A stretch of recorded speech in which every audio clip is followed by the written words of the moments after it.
여 H25셀 행복모임 리더 이정숙 집사입니다.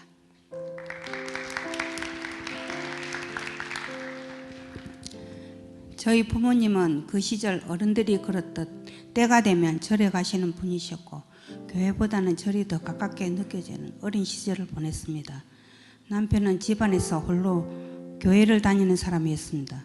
저에게 함께 교회를 가자고 강요하지 않았기에 결혼 초기에는 교회를 다니지 않았습니다.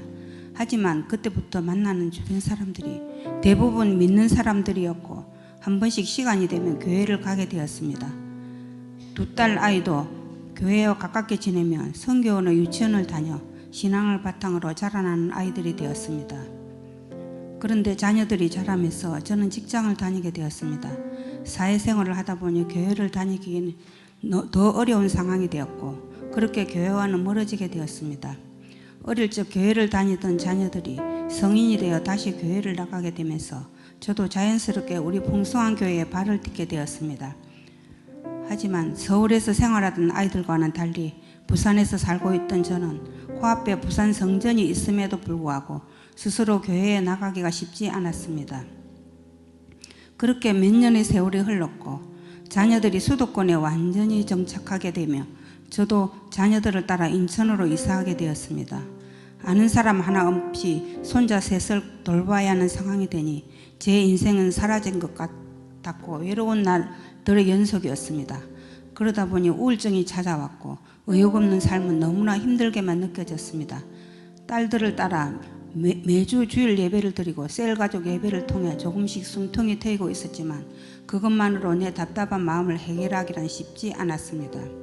무언가에 집중하면 우울하고 답답한 마음이 해결될 수 있을 것 같다는 생각하고 있을 때 딸이 곤유로 양육을 받게 되었습니다. 그런데 나이가 있다 보니 잘 잊어버리고 젊은 사람들을 따라가기가 힘이 들었습니다. 성경을 봐도 이해가 잘 안 되고 암송도 잘 안 외워져서 힘든 과정이었지만 양육을 포기하지 않았습니다.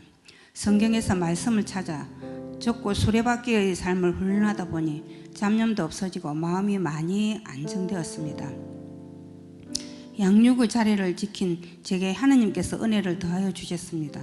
제가 너무 의지가 강해 하나님을 믿지 못하고 나 자신만 믿고 살고 있었으면 자기 삶에 만족하지 못하고 있다는 것을 깨닫게 하셨습니다.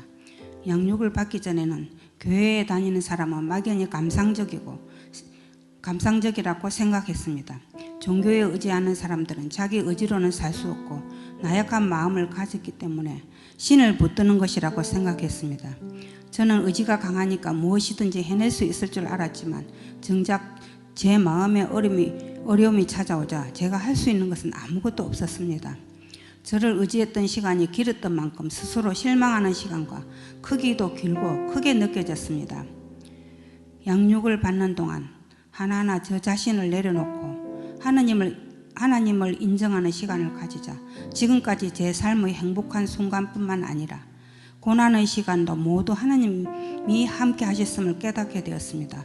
저를 성장시키시는 양육의 시간이 얼마나 귀한지도 알게 되었습니다. 제 능력으로는 할 수 있는 일이 아무것도 없으며 모든 것을 하나님이 맡기고 살아가는 것이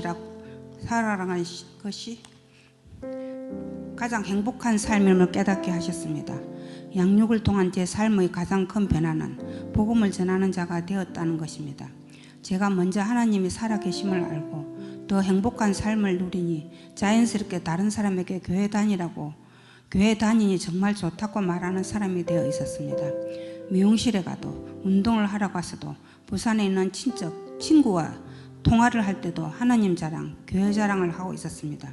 심지어 택시를 타서도 교회 신문을 들으며 교회 다니시라고 하느님 믿으시라고 말하고 있었습니다.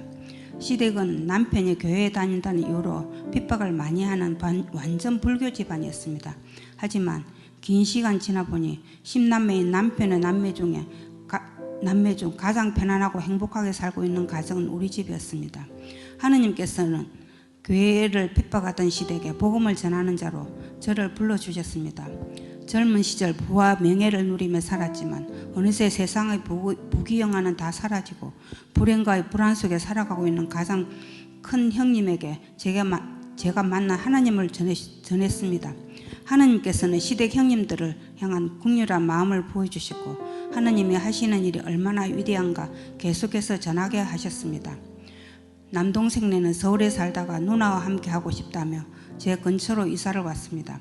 동생은 교회에 부정적인 마음을 갖고 있지만 제가 영접 기도시키고 복음을 전하니 마지못해 받아들였습니다.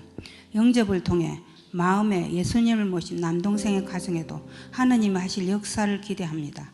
그리고 시댁과 친정의 모든 가족이 되도록 예수 잘 믿는 가정이 되기를 기도합니다. 이번에 딸과 함께 인도 연합선교 아우리치에 다녀왔습니다. 인도는 생각외로 환경이 너무나 열악한 상황이었습니다. 상상을 초월하였습니다. 인도의 수도인 누델리는 온 도시가 먼지와 쓰레기로 뒤덮여 있는 듯했고 도로는 고개를 하듯이 차들이 뒤엉켜서 다니는 상황이었습니다. 하지만 그곳에 있는 선교사님들은 어린 나이인데도 두려움 없이 생활하고 한 사람이라도 구원하려고 열정적으로 전도하는 모습이 나이 많은 제게 큰 도전이 되었습니다.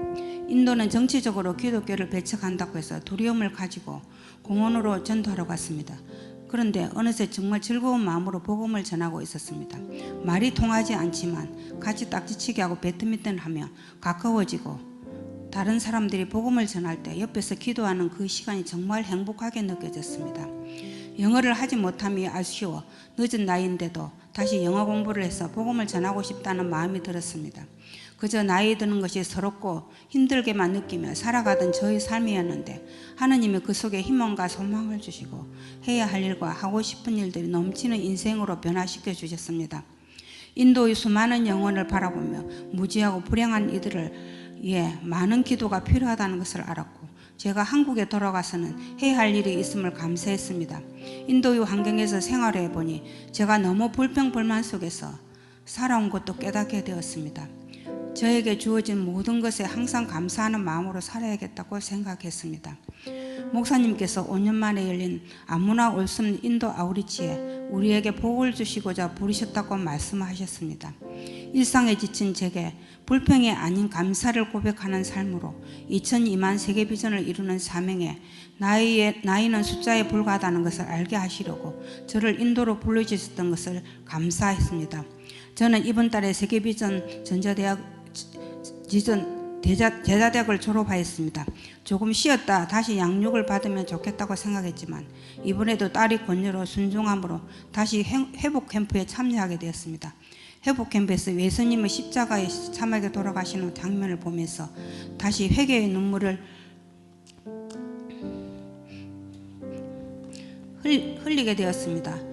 그 어느 때보다 간절히 기도하는 시간을 가지게 하셨습니다.